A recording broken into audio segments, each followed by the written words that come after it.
Tahimik na naglakad si Rico pauwi. Dala ang bigat ng gabing hindi niya inaasahan. 5 taon niyang minahal si Lia, pero ngayong gabi niya narinig, nila mismo sa mga labi nito ang salitang hindi na. Para bang gumuho ang lahat ng pinanghawakan niya. Habang umuulan, umupo siya sa lumang waiting shed na madalas nilang tambayan. Nakatitig siya sa lupa, pilit kinakalimutan ang mga alaala, mga tawanan, mga pangakong habang buhay, at mga planong hindi na matutupad. Ramdam niya ang sakit, pero alam niyang kailangan niya ring payagan ang sarili na maghilom.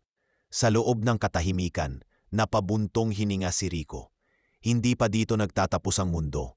Bulong niya, at sa kabila ng hapdi, tumayo siya, pinunasan ng luha, at naglakad muli. Dala ang pag-asang balang araw, matatagpuan niya ang pag-ibig na para talaga sa kanya.